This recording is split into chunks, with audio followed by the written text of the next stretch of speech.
इस जन्म में भी कोई भक्त भक्ति करता था और वो पार ना होया। आप जी हो, परमात्मा चाहते हैं कि तुम सभी पार हो जाओ, बहुत अच्छी बात है, क्योंकि पार होने के लिए तो ये सारा खेल हो रहा है आपको पार करने के लिए। अब विद्यालय में बच्चे फेल भी होते हैं और पास भी अधिकतर ही होते हैं, और कुछ एक फेल भी हो जाते हैं, तो वो फेल हुए हुए घने दुखी हुआ करें। तो ऐसे ही एक व्यक्ति किसी जन्म में कोई प्राणी कोई आत्मा परमात्मा से विमुख हो गया, भक्ति ना करी छोड़ गया, तो उनको फिर लेता है भगवान शरण में। एक किसान के घर जन्म हो गया उस पुण्यात्मा का। अब कहते हैं जो जन मेरी शरण में एक बार आ गया, परमात्मा कहते हैं हमारी शरण में एक बार कोई प्राणी आ गया तो फिर उसको जब तक वो पार नहीं हो लेगा उसका पीछा हम छोड़ना को नहीं। जो जन हमारी शरण है ताका हूं मैं दास, और गेल गेल ला गया फिर वो जब लग धरती आकाश। तो उसी विधान से परमात्मा उस किसान के पास गए और किसान से कहा कि भाई, किसान पहले बैठे, राम रमी हुई, क्योंकि पिछले संस्कारी जो भक्त होते हैं वो कहीं भी जन्म ले लो उनमें वो भाव श्रद्धा बनी रहती है। आओ महाराज जी बैठो जी, बड़ी आसन दे दिया, आप नीचे बैठ गया भगत की तरह। तो महाराज जी तो फिर महाराज जी होते हैं, हमने भक्ति का ज्ञान सुनाते, परमात्मा की चर्चा शुरू कर दी। तो वो किसान कहने लगा, कहाँ जी भक्ति तो मैं करता हूँ, क्या भक्ति के तो मंदिर में जाता हूँ, शिव जी की पूजा करता हूँ। फिर सारी बात बताई, भाई यह भक्ति ठीक नहीं, भक्ति की विधि ये है जो आपके शास्त्रों में लिखी हुई है, कैसी को। अच्छा जी ठीक सत है, भक्ति भी कराएंगे भाई, फिर उपदेश ले ले। अगना जी नहीं, ये तो बच्चे छोटे छोटे हैं, ये थोड़े से ठीक हो जाए, अपना काम संभालन जोगे, फिर महाराज जी तेरे आप पक्का चेला बन जाऊंगा। लाख समझाने पर भी नहीं माना, यही कहता रहा, परमात्मा चले गए। कुछ दिनों के बाद फिर गए, देखा क्या किसान का 2 लड़के थे, उन लड़कों के भी बच्चे हो रहे, उन खिलाने लग रहा खूब प्यार से, सीने से लटा रखे पोते। परमात्मा फिर गए, किसान भाई भगत जी देवता तेरे बच्चे भी समझदार हो गए हैं, खेत का काम संभाल लिया, तू आजा भक्ति कर ले, नाम ले ले। ने बोला महाराज जी देख छोटे छोटे पोते हैं, बच्चे खेत में जा हैं, काम कर रहे हैं, और मैं इनको बाद में संभाल रहा हूं, अब मुझे फुर्सत नहीं है, थोड़े ही बच्चे पोते बड़े हो जाए थोड़े से, फिर मैं भक्ति करूंगा। बहुत कहने पर भी नहीं बोला, ना बाबा जी दुखी ना करे मैंने, क्यों पोते घने पैरे लग गया करे। यह काल का एक भयंकर जाल आगे और बढ़ा देता है उसके ऊपर। अब बेटे तो उल्टे बोलने को धमका दे, कोई खुड़का दे, और वो पोते बोला करे पैरे पैरे, तो वो घने प्रिय लगते हैं। न बोले बाबा जी तू तो शायद ऐसा ही, तेरे को लाग नहीं, कोई तो संतान नहीं, तेने के पता संसार के उसका है, कह दिया भक्ति कर ले, भक्ति नहीं होया करे, पोते बड़े हो लेंगे फिर बात करूंगा तेरे से, फिर जरूर नाम ले लूंगा, पक्की बात होगी। नो टाल टूट दिया। अब 4 साल के बाद फिर आए परमात्मा संत जी रूप में। तो घर आके पूछा कि भाई तुम्हारा वो कहाँ गए तुम्हारे पिताजी दादाजी। वो पता चला कि वो तो मर गए, 4 साल हो गए, मृत्यु होगी। मालिक को तो पता था, क्या था कि खेत में उन्हें का बैल बन गया, आके बैल बन गया, बैल की जूनी प्राप्त की, और खेतों में उसका बेटा उसको हल में जोत रहा। अब परमेश्वर वहां पहुंचे, वो लड़का भी जाने था, महात्मा कई बार करते, रोक दिया, कहा महाराज जी कैसे आना हुआ कि भाई डट जा तेरे बाबू, तो 2 बात बतलाऊंगा। उस बैल के कान में निकट सी जाकर कहने लगा, रे भगत अब तो आजा मेरी शरण में, तेरा शरीर छुटवा दूं बैल का, और नाम दे तेरे को मनुष्य जीवन दे दूंगा, और तू चाल देखिए दुखी हो रहा, तेरा लठ लग गया, तेरा बेटा लठ मारे हैं, और तेरी के दुर्गति हो रही। तो क्या कहे वो बैल ने कहा बाबा जी तू बोल मत, अब मैं यहां से मर जाऊंगा, दूसरा बैल आ गया वो थोड़ा काम करेगा, मेरे बेटा नटोटा हो जाएगा, वो तेरा गजब भैया। परमात्मा बोले अच्छा भाई कोई बात ना, ले धन बना तो बेटा गया। अब कुछ दिन के बाद वो बैल भी मर गया, मृत्यु के बाद वो सांप बन गया। अब सांप को याद होता है उसने कहीं धन गाड़ रखा हो, पहले जमीन में दबाया करते चोरों के डर से, धन जेवर दाब दिए, पैसे चांदी के हुआ करते सिक्के वो लुको दिए, छुपा दिए। तो सर्प बनकर वो वहीं घूम रहा है। अब वो पुत्र वधुओं ने देख लिया, शोर मचाया, सांप सांप, उन बेटा ने मारा लठ उसका, वो मोरी में गए निकल गया, पर एक दो लाठी अच्छी लगी इसके, कंडे में हो गया बीच तक। वो सहज सहज धीरे धीरे सरक कर बोझड़ों में झाड़ उन बोझड़ा में पड़ा। जब परमात्मा गए, कहा सुना भगत जी अब आओगा मेरी शरण में? नो बेटा जी जान बचा दो मेरी और अपनी शरण में ले लो। मैंने देख लिया कोई नहीं किसी का। परमात्मा बोले सांकड़ी तोड़वा का आया तू मेरी शरण में? आया था पर ये हड्डी तोड़वा के पसड़ी तोड़वा के, जब आई तरह समझ में कोई नहीं किसी का। और हम रोज रोन भाग रहे, कोई किसी का, कोई ना अपनी भक्ति करो। कहते हैं एक लेवा एक देवा दूतम, कोई किसी का पता नहीं पुतम, ऋण संबंध जुड़ा एक ठाठा, अंश में सब 12 बाटा। तो परमात्मा इतने दयालु है, फिर उसको शरण में लिया, दोबारा मानव जन्म दिया। आगे देखो सूतमा होगा ना, फिर वह बीमारी शुरू कर ले मन माने। तो ऐसे दयालु है परमात्मा, पुण्यात्माओं ये मनुष्य जीवन बार बार नहीं मिलता, और ये ज्ञान नहीं मिलता। आपके ना जाने कौन से जन्म के पुण्य, बिना गिनती के असंख्य पुण्य आपके साथ हैं, और विशेष कृपा परमेश्वर कबीर जी के आपके ऊपर है, जो आप यहां पहुंच रहे हैं, और ये ज्ञान आप तक पहुंच रहा है उन पुण्यात्माओं के न्यारे कर्म है इस दुनिया में। और परमात्मा कहते हैं समझा है तो सिर दर पाओ, बहुर नहीं ऐसा।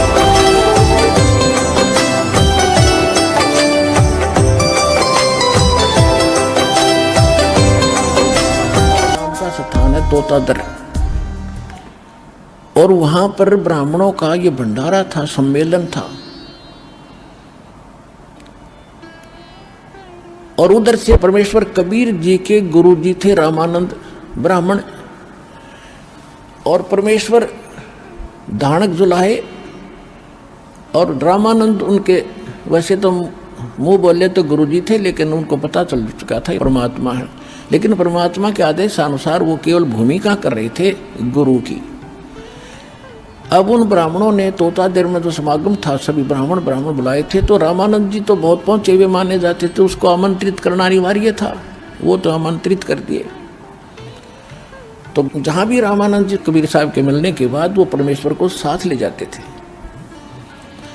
अब सत्संग चल रहा था, परमात्मा बैठे थे, कबीर साहब भी बैठ के, रामानंद जी अपना बैठ गए, कबीर साहब श्रोताओं में बैठ गए, रामानंद जी उन ब्राह्मणों की स्टेज पर बैठ गए। उसमें क्या कथा सुना रहे थे वो ब्राह्मण लोग कि भी भाव हो तो भीलनी जैसी, भक्ति हो तो भीलनी जैसी। देखो श्री राम ने उस शूद्र के झूठे बेर खाई, चाक चाक के दे रही थी, और भगवान खा रहे थे, रुचि रुचि खा रहे थे। भाव भक्ति हो तो ऐसी हो, भगत हो तो ऐसा हो। और रामचंद्र जैसे भगवान और गुरु हो, जैसे वो कभी छुआछात नहीं किया। अब सत्संग समापन हुआ, उन्होंने पता लग गया ब्राह्मणों को कि रामानंद जी के साथ कबीर जी आए हैं, ये शूद्र है, बता दिया किसी ने। तो ब्राह्मणों ने क्या किया, ब्राह्मणों का यानी ब्राह्मणों का भंडारा न्यारा शुरू कर दिया अलग से, और अन्य जो बाहर के आए हैं वो अलग खाएंगे। जो ब्राह्मणों का यानी पंडितों के लिए जो भोजनालय था, उसमें प्रवेश के लिए कंडीशन लगा दी कि जो चारों वेदों का एक एक मंत्र सुना देगा,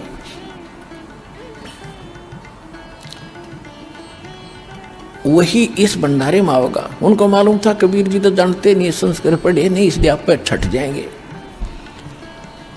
अब जब सब ब्राह्मण आ रहे थे उन्हें तो घोट रखे थे, श्लोक सुनाओ और फटते मंत्र सुनाओ और अंदर जाओ, मंत्र सुनाओ अंदर जाओ। अब परमात्मा का नंबर आया कि जी मंत्र सुनाओ। वहाँ एक भैंसा घूम रहा था, आसपास चल रहा था चारा, छोटा सा एक भैंसा। उसको कहा भैंसा राम इधर आना। परमात्मा ने ऐसे किया, भैंसा राम, वो ऐसे देखा कि आजा। वो आगे खड़ा होगा परमात्मा कबीर जी के पास कि पंडित जियों को वेद मंत्र सुना, कर पे हाथ मार दिया कमर पे। अब जोटा लग गया सुनान, कबीर अंगारी असी बम्भारी असी स्वर ज्योति रत धामा असी। उन चारों वेदों एक एक मंत्र सुना दिया और सब हैरान। जोटा बोले, परमात्मा बोले जा जोटा राम ब्राह्मणा के भंडारे में खा ले रोटी, मैं तो वहीं खा लूंगा भाई जहां और खा रहे हैं।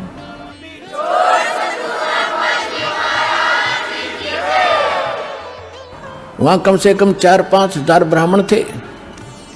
परमात्मा ने 2 घंटे सत्संग किया वहां पर खड़ा होकर। अरे तुम बात तो सुना रहे थे बेलनी और राम की, तुम भगवान से बड़े हो गए। उसने तो सुदर से कोई नफरत नहीं की, बेलनी से, और तुम नफरत कर रहे हो। यहां परमात्मा ने कहा था कि करनी तज कथनी कथे अज्ञानी दिन रात, और कुकर जो भौकत पर ये सुनी सुनाई बात। कथनी कर का है नहीं, कहते कथनी के सूर्य घने ये कथे अटंबर ज्ञान, और बार जवाब आवे नहीं फिर लीद करे मैदान। 5000 ब्राह्मणों ने परमात्मा का ज्ञान स्वीकार किया और नाम स्वीकार किया और भक्ति की अपना कल्याण करवाया।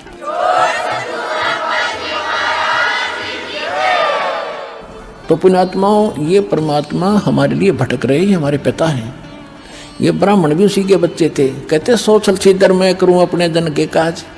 उनको लाइन पे लाना था। आज तो ब्राह्मण बने फिरे थे, अहंकार में डूबे फिरे थे, बड़ी इज्जत थी संसार में। कल क्या बनता उनके साथ। कहते पंडित हुए कुकरा हवे करे हमेश। अगले जन्म में ये ब्राह्मण कहते कुत्ते की योनि में जाग जो सत भक्ति नहीं करता फिर भौंकता फिरे। तो भगवान अपने बच्चों को इन दुखों से बचाने के लिए भटक रहे हैं। उनके लिए यही कारण बनाया और उनको सत भक्ति दी, उनका कल्याण कराया। तो प्रसंग जो चला था, परमात्मा प्राप्ति के लिए सबसे पहले प्रथम कड़ी है गुरु। और गुरु हो कंप्लीट, उसके पास कंप्लीट स्पिरिचुअल नॉलेज हो और कंप्लीट मेथड ऑफ वर्शिप हो। तो वो कंप्लीट गुरु ये रामपाल दास है। इस विश्व में अपना कल्याण कराओ और दृढ़ होकर लग जाओ और मोक्ष कराओ। चलो सतलोक में। बोलो सतगुरुदेव की।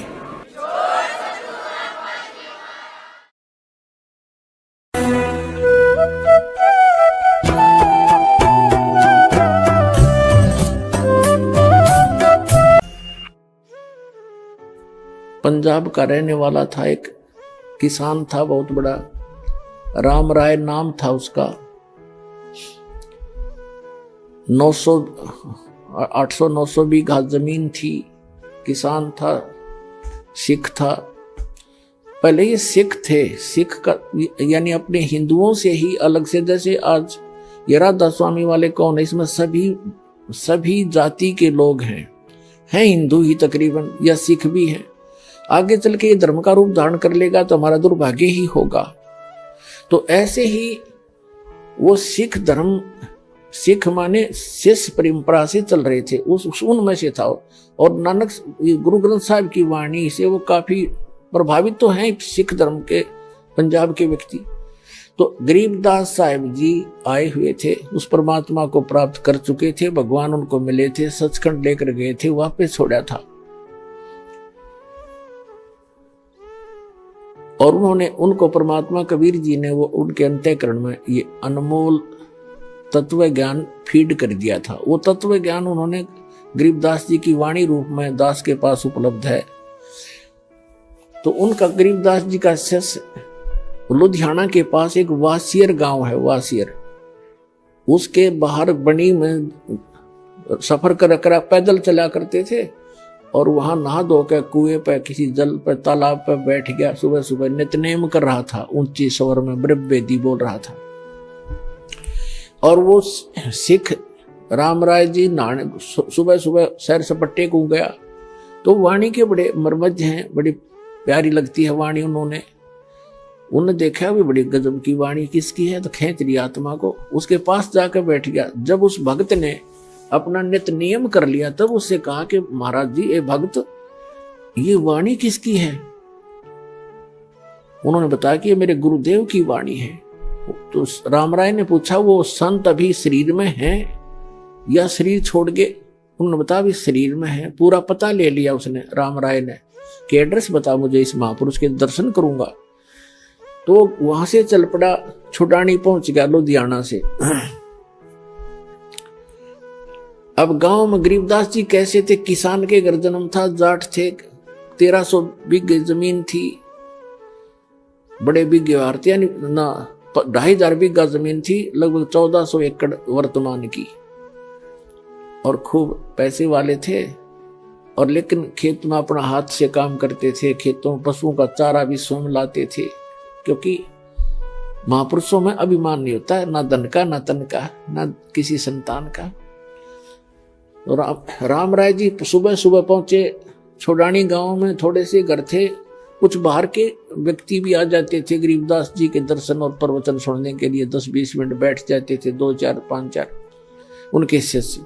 तो जब वो घर पे पहुंचा गरीबदास जी के घर पे, तो गरीबदास जी घर पे नहीं थे, वो खेतों में गए हुए थे, अपना घूमने जाते थे सुबह सुबह। वो जालिया सुबह ब्रह्म मुहूर्त में, तो उन्होंने पूछा वहां पे गरीबदास जी हैं?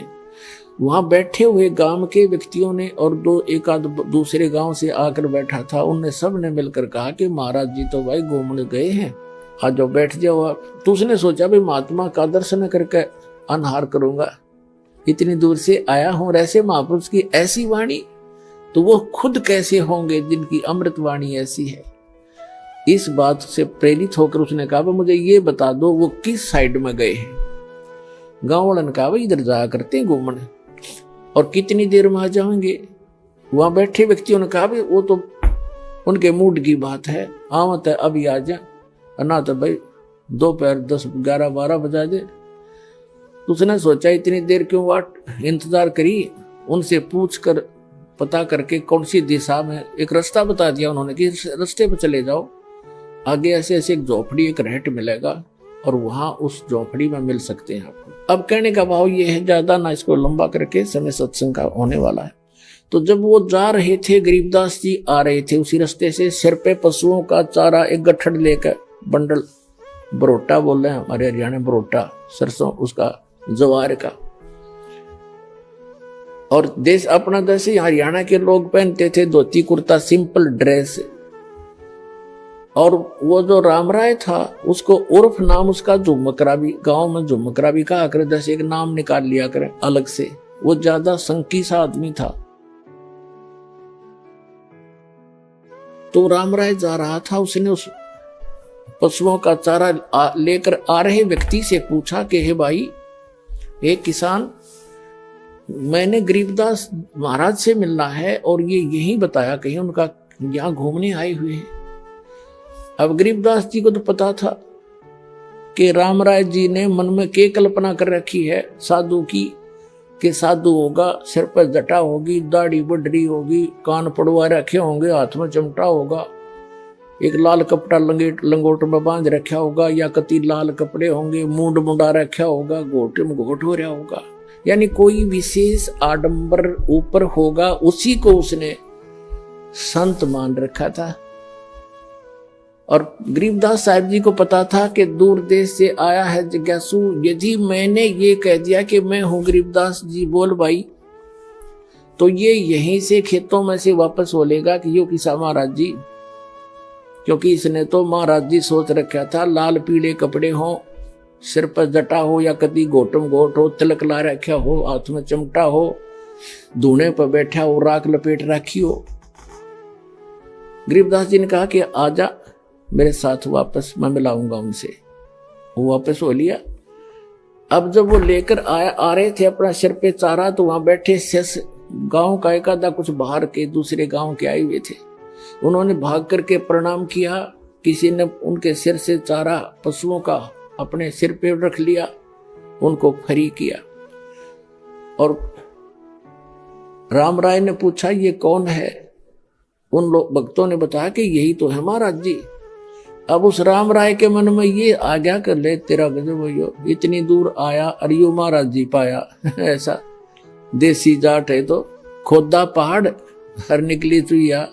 उसके मन की कल्पना थी ये, वो तो अंतर्यामी थे जान के अगवगत डिगमग हो रहा है। उसकी सेटिंग करने के लिए सभी सेवकों को भेज दिया, इधर उधर जा भाई, तू बैलों को पानी पिला ला, तू ऐसे काम कर, जा भगत आए हैं इसकी रोटी का प्रबंध करवा घर पे जाके। उनको इधर उधर भेज दिया और कहा मेरी बाल्टी भर दो, पानी की रख दो, मैं नहाऊंगा स्नान करूंगा। एक पाटड़े पे बाल्टी भर कर रख गए, वो चले गए। रह गए वो आत्मा और वो महात्मा गरीबदास जी। गरीबदास जी ने स्नान किया, स्नान करके धोती बांधते थे और धोती का एक पल्ला अलग से सपेर कर लेते, तो उसको गोल गोल करके एज ए बेल्ट बांधा करते ऊपर के, धोती को लपेट के जैसे, और उसके ऊपर के उसी का धोती का हिस्सा एक पल्ला बांध लिया करते, उसको अड़बंद कहते हैं। और गरीबदास जी के उंगली के कोई वैसे ही थोड़ा बहुत कोई चोट लगी हुई थी, तो गरीबदास जी ने कहा कि ए झुमकरा आइए भाई, मेरी धोती का यो कपड़ा बांध दे, मेरा हाथ का चोट लग रही है, काम नहीं करता। अब उसने झुमकरा नाम का पता जब पहले तो फूक उड़े निकलेगी उसकी कि इसने तो मेरा उर्फ नाम भी बता दिया, मैंने तो जिक्र भी नहीं किया मेरा नाम क्या है, कैसे हूं।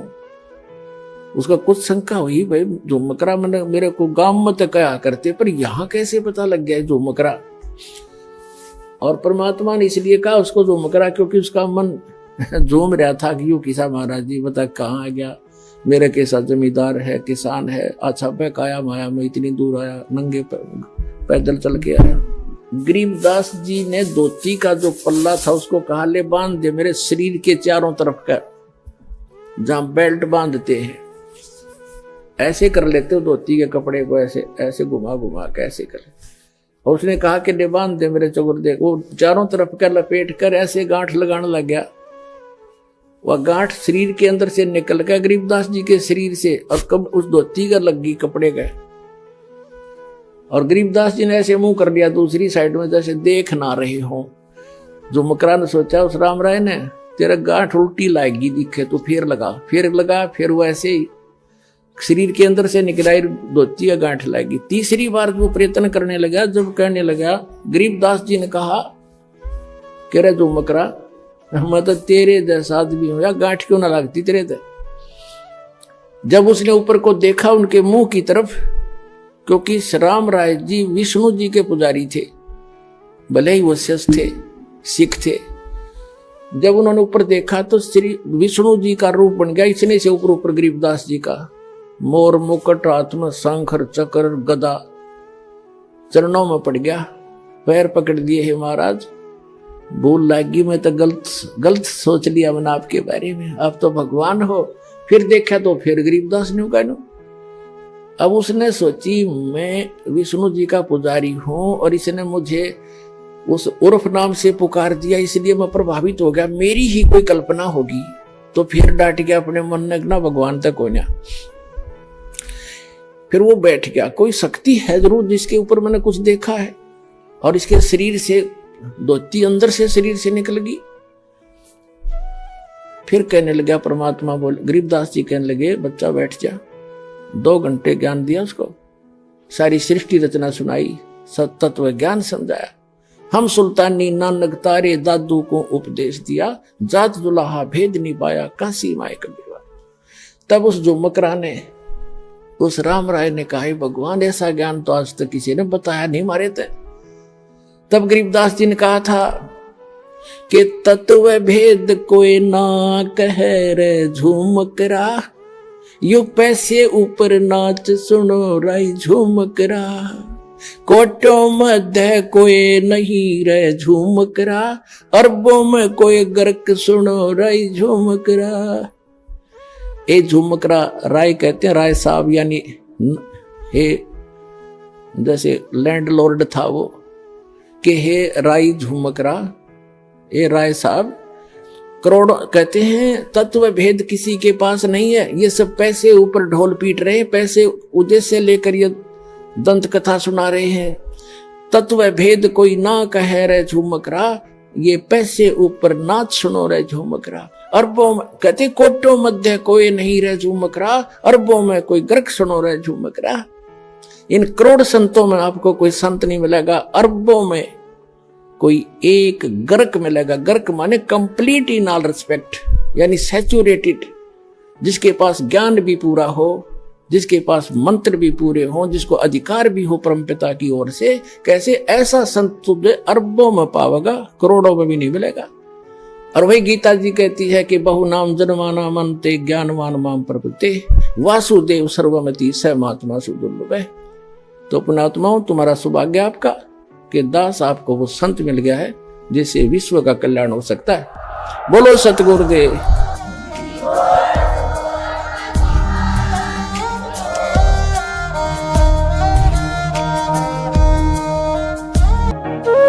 अब जैसे पूरे मुसलमान धर्म के धर्मियों के पास हजरत मोहम्मद सल्लल्लाहु की कोई प्रतिमा नहीं है, तो क्या हजरत मोहम्मद जी निराकार थे? क्या उसका कोई आकृति नहीं थी? केवल ये लिख देने से कि न तस्य प्रतिमा अस्ति, तो वो ये सिद्ध नहीं होता कि वो निराकार है। अब आपको सिद्ध करते हैं कि परमात्मा कैसा है। एक शेख फरीद नाम के मुसलमान थे और उन्होंने एक घर छोड़ दिया बचपन में परमात्मा पाने के लिए। एक फक्कड़ फकीर थे और वहां वो उनके आश्रम में रहने लग गए। और वो फकीर इतना वहां प्रसिद्ध था कि उसके पास सिद्धियां बहुत हैं। एक समय शेख फरीद नाम के मुसलमान थे भक्त। वहां क्या था कि आश्रम के अंदर 10-12 भक्त रहते थे उस संत के शिष्य। तो उन्होंने आपस में एक एक दिन बांट रखा था। वो आश्रम का जो संत था वो हुक्का पिया करता। मुसलमानों में वैसे वो मांस नहीं खाता था, हुक्का पीता था।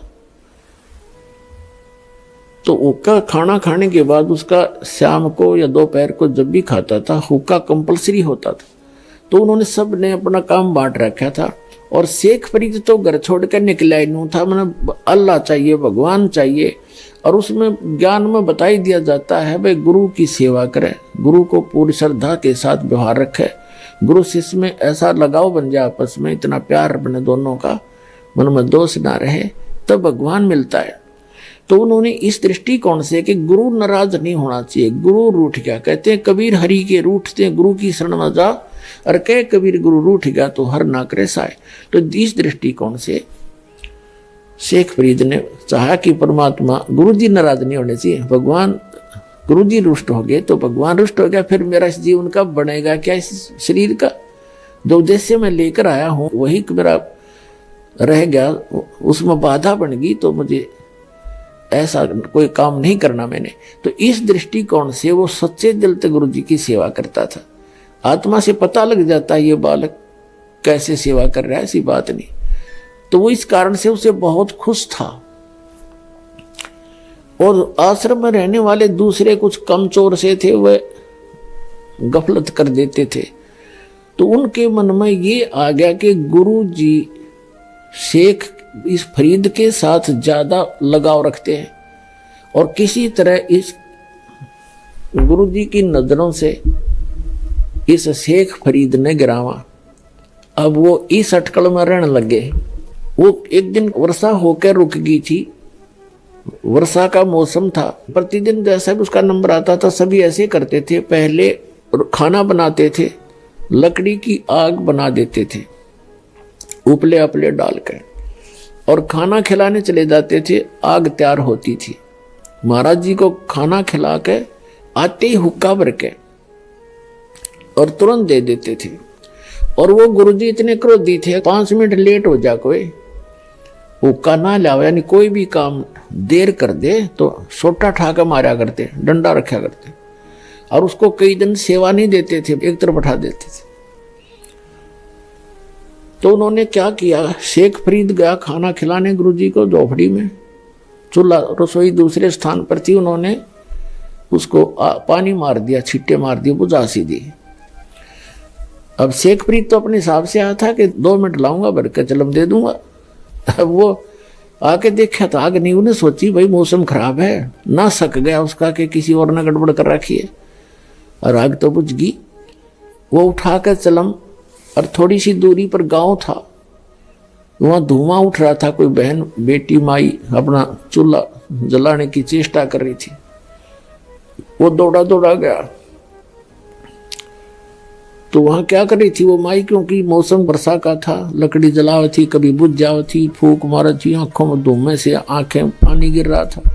तो शेखप्रीत दौड़ा दौड़ा गया, युवा लड़का था 20-22 वर्ष का, और कहने लगा माई आग नहीं दे दे, माई आग डाल दे, थोड़ी आग दे दे मुझे। और माई हो रही थी दुखी धुएं में। वो न बोली, देख के न बोली आग नहीं ना मिलती, आंख फुड़वानी पड़े आग के लिए। तो उसने चिमटा देगा आंख में, उस संत ने, शेखप्रीत ने अपनी आंख निकाल के दे दी। अगले माई आंख ले फोड़ दी मैंने, अरीब तो आग दे दे। वह माई डर गई, भक्तन तक कही थी स्वाभाविक, संत ने तो साची कर दी। और इसका गुरु जी तो बड़ा पहुंचा हुआ संत है, तेरी कदे सारा काम ना बिगाड़ दे। उसने सारी आग निकाल दी चूल्हे में। अकेले ले महाराज जी वह दरकस सारे आग ने भरकर तो चल पड़ा, भाग्या गया फिर फटाफट। अब उस संत ने एक आवाज लगाई, जब वो 2-3 किले दूर था, पहली आवाज लगाई, अरे फरीद कहाँ मर गया तू? आ गया गुरुजी, आ गया गुरुजी। दूसरी आवाज लगाई, जब रख की तो मर गया था, इतनी देर लगा दी। बस यही था गुरुजी, देर होगी, थोड़ी सी आग खराब सी होगी थी, मौसम खराब है ना। और उसका आंख कपड़ा बांध लिया उसने एक आंख के ऊपर के, जो आंख निकाल दी थी। अंधेरे का मौसम था, गुरुजी ने कहा के लाग गया, क्या कुछ दया है आपकी महाराज, के लाग गया था आपके रहते। और वो कब्र दिया, और बूढ़ा तो पी के सो गया संत तय। अब वो सारी रात बेचैनी में रहा बेचारा, आंख फूट रही उसकी, कोई बात नहीं, जैसे तैसे। उसका उद्देश्य ये था कि गुरुजी नाराज ना होना चाहिए, आंख ने के गाड़ दूंगा, जब मालिक रूस गया था। अब कहते हैं देखो कितना सेक्रीफाइस भी कर रहा था, और कित कर रहा था वो महापुरुष, किसके सामने, वहां कुछ था ही नहीं। अब उस माई ने नींद आई नहीं सारी रात, की रात होगी मैं जाऊंगी तो महात्मा धमका देगा, तो रात ना आई कैसे यहाँ पर, और शराब दे देगा। तो सुबह वक्त से उठ दिन निकलते ही पहुंच गई, और कहे महाराज जी मेरे से गलती होगी, माफ कर दो। महाराज जी उठा, कहने लगा क्या बात है माई, क्या बात है, क्या आपके चिल्ला गया था, और मैं धूम में दुखी हो रही थी, वर्षा का मौसम था, लकड़ी गिल्ली थी, मैंने खूब कोशिश कर रखी थी आग बनाने की, आपका चिल्ला गया। मैंने तो मजाक कर रहा था महाराज जी। उसने आंखें काट के धर दी, बर्तन के कापण पे धर के लेगी उसने, ढक्कन पे, मटके के ढक्कन है ना, कापण बोले, ये आंख काट के धर दिया, आपके बच्चे ने मेरी गलती कती नहीं। उसने सोची ये कदे शराब ना दे दे। तब उसने बुला कर, शेख इधर आ भाई फरीद। कहाँ जी, क्या हो गया, क्या बात होगी? कुछ ना मालिक, जो शरीर आपका आंख की के बात थी दाता, आप नाराज नहीं होने चाहिए, इस माटी का बनेगा क्या? तब ने बोला बेटा यू खोल रुमाल। उन्होंने रुमाल खोला, आंख पूरी होगी शेखप्रीत की, उनके गुरु जी की सिद्धित है। अब पुण्यात्माओं, इतनी सिद्धि युक्त प्राणी संत आसपास उसका खूब बोलबाला हो गया इस बात से। माई ने जब आंखें देखी, सारी कहानी बताई, सारे गांव में चर्चा होगी, और तरह वे ऐसा महापुरुष नहीं देखा। अपने चेले की आंख भी ठीक कर दी, स्वस्थ हो गया। लेकिन वो आंख थोड़ी छोटी बन गई, ये प्रमाण देने के लिए कोई संत ने इसको ठीक कर दिया। अपने आत्माओं, इसका रिजल्ट देखना क्या है। इस कथा जो दास सुनाने जा रहे हैं आपको, सारे भ्रम मिट जाएंगे आपके। अब कुछ दिनों के बाद क्या होता है, संत जी की मृत्यु होगी उस फकीर की, आश्रम वाले की। और वो चेले इस सब अच्छे चिंतित थे। एक शेखप्रीत से महात्मा ज्यादा प्यार करते हैं, कहीं इसको प्रधान ना बना जाए आश्रम का। लेकिन साधु संत भक्ति के लिए निकलते हैं, आश्रमों के लिए नहीं। कुछ दिनों के बाद उसने उस आश्रम को त्याग दिया कि पर उनके गुरुजी ने क्या बता रखा था कि बेटा ज्यादा से ज्यादा तप करो, और तपस्या ज्यादा करने से जितना शरीर को कष्ट दोगे उतना भगवान आपको मिलेगा और दर्शन देगा। अब देखो कमाल की बात है, सबके साथ ऐसे कर रखा है काल ने। आप किसी हिंदू यानी सनातन धर्म के व्यक्ति ने पूछ कर देख लो भगवान कैसा है, कहते निराकार है। और किसी ईसाई को पूछ कर देख लो वो कैसा है, गॉड इज फॉर्मलेस, भगवान निराकार है। किसी मुसलमान भक्त ने पूछ लो वो कहेगा भगवान बेचून है, निराकार है। और तो क्या हुआ, शेख फरीद ने सोचा गुरु जी का आदेश है वे जितना गणा तप करेंगे भगवान मिल जाएगा।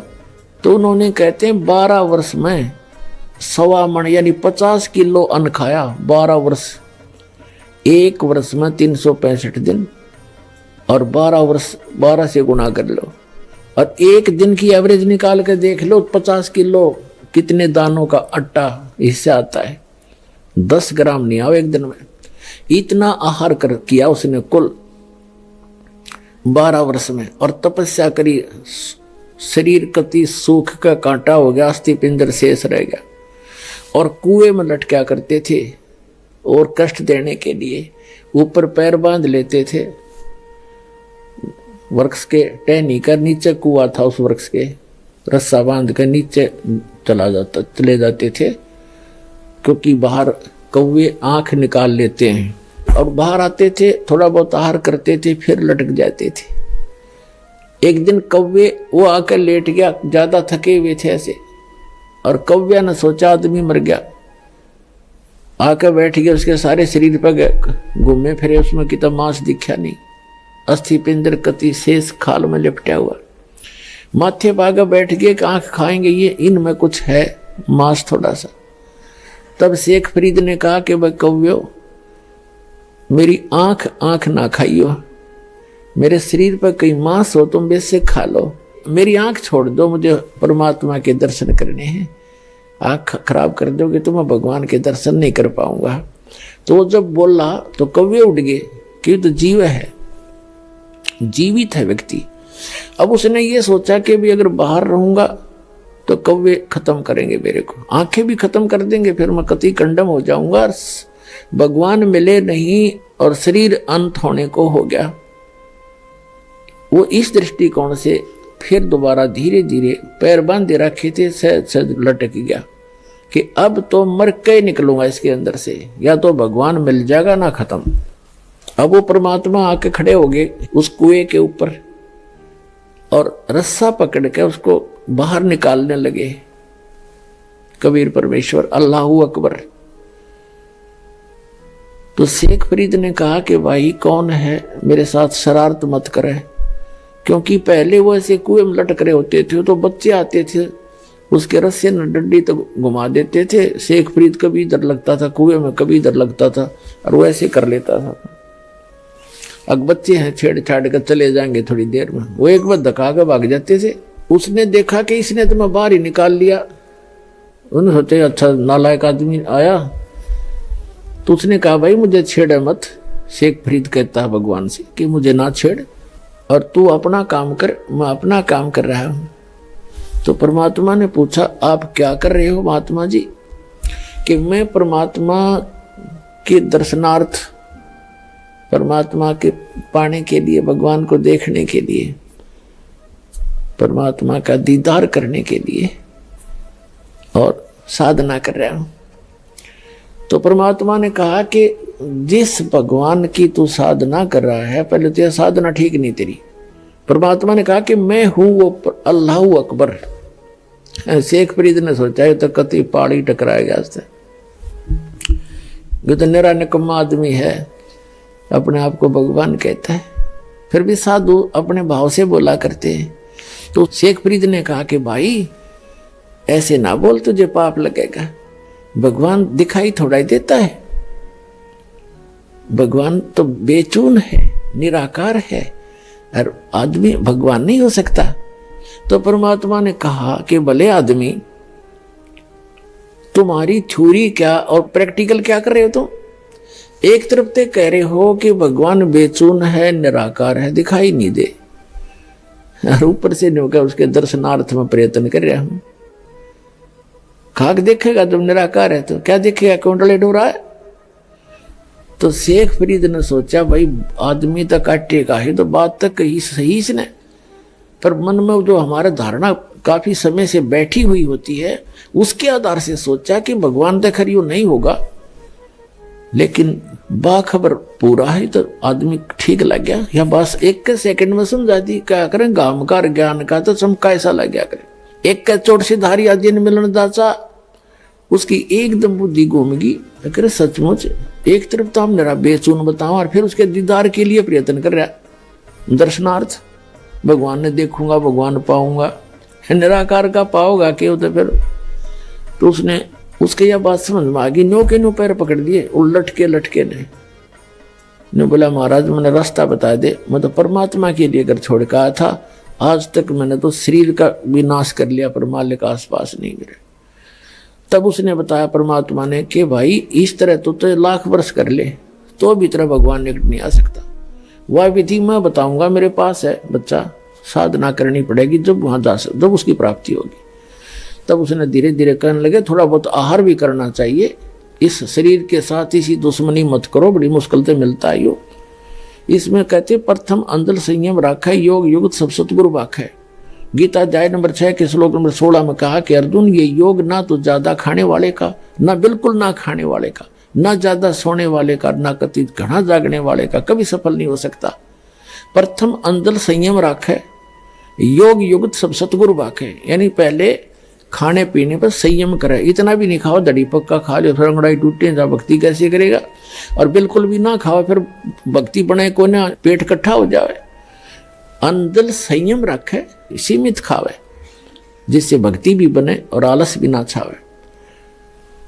तो शेख फरीद का फिर मोक्ष हुआ जब कबीर परमात्मा उसको मिल गए। देखो पुणात्माओं, दर्शन करना भगवान का कोई और बात है, परमात्मा के लोक में स्थायी स्थान पाने से हमें मोक्ष होगा, तब हमारा छुटकारा होगा, उसकी विधि है। जैसे भगवान शिव के साथ पार्वती माता उनकी पत्नी सदा साथ रहा करती, रोज दर्शन कराया करती, और उसका मोक्ष ना, उसको मंत्र मिला। अमरनाथ जो बना हुआ स्थान, वहां पार्वती जी को मंत्र दिया गया था। ये जो पहला आपको 5 नाम दिए जाते हैं, ये 5 नाम का दिया था। उस मंत्र से उसकी इतना मोक्ष हो गया जितना उस मंत्र से होना था, इतना अमरत्व प्राप्त हो गया उसको सच्चे दिल से भक्ति सच्ची साधना करने से। लेकिन शिव जी के दर्शन से मोक्ष नहीं हुआ उसका। तो पुण्यात्मा परमात्मा 120 वर्ष वो अल्लाहु अकबर, वो पूर्ण परमात्मा परम अक्षर ब्रह्म 120 वर्ष काशी में रहे। कितने लोगों ने दर्शन किए? 64 लाख तो शेष हो गए थे उनके उस समय, और सब ने दर्शन किए और कोई पार ना हुआ, क्योंकि उन्होंने उनके द्वारा बताई गई साधना पर विश्वास नहीं किया, वह साधना पूरी ना की और उनको एज ए गॉड ट्रीट नहीं किया। तो परमात्मा के लोक में जाने के लिए हमारी मर्यादाएं हैं, कुछ मंत्र हैं। उन मंत्रों की शक्ति से इस शरीर के अंदर जो हमारे सूक्ष्म शरीर है बॉडी के अंदर, इस स्थूल शरीर से प्रयत्न करके साधना करके हम उसको चार्ज करना हमने। और इस शरीर को छोड़ देंगे तो ऊपर का यहाँ का इस काल का दिया से प्राप्त मटेरियल है, इसको तो ये इतना समान इसको छोड़ दे, इसके अंदर जो शरीर है वो हमारा इतना चार्ज हो जाएगा और फिर वो इससे निकलते ही और फुल स्पीड तो ऊपर जाएगा तिरकुटी पर। इन सब के अकाउंट क्लियर मिलेंगे आपको, क्योंकि ये जो शरीर है सूक्ष्म शरीर फिर इतना लंबा हो जाएगा इससे निकलते ही भक्ति युक्त प्राणी का। जैसे आप कभी सूर्य की तरफ पीठ करके सुबह सुबह 10-11 बजे से पहले सूर्य की तरफ पीठ करके और अपनी छाया पर ध्यान रखना, अपनी छाया की छाती पर काफी देर 1 मिनट एकटक देखते रहना और फिर सामने देखना। आपको जमीन से लेकर आसमान को छूता हुआ आपका सिर, नीचे पैर, इतना लंबा शरीर दिखाई देगा। तो ये शरीर इतना लंबा हो जाता है, फिर ये आत्मा यहाँ से स्टार्ट करती है मूल कमल से, इसमें से सूक्ष्म शरीर से, इसमें से निकल कर फिर त्रिकुटी में जाती है। त्रिकुटी ये वहां पहुंच जाता है, त्रिकुटी उस त्रिकुटी के पास ही।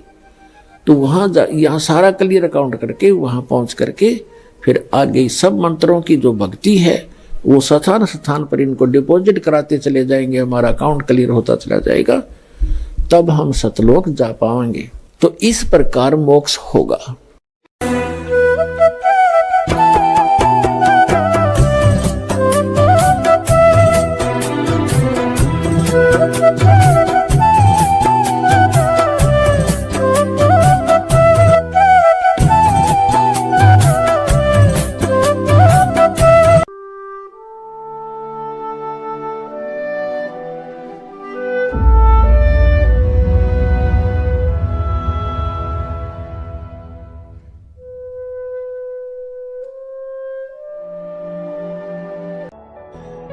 देखो, कहते हैं गरीब को ना सताना, आपकी ये हालत हो जाएगी, क्योंकि वो तो जीवित श्वास है, आत्मा से उसका कनेक्शन है, रो रहा है, उसकी आत्मा दुखी है, तो उसको जरूर प्रतिफल मिलेगा, 2 दिन पीछे मिल जाएगा।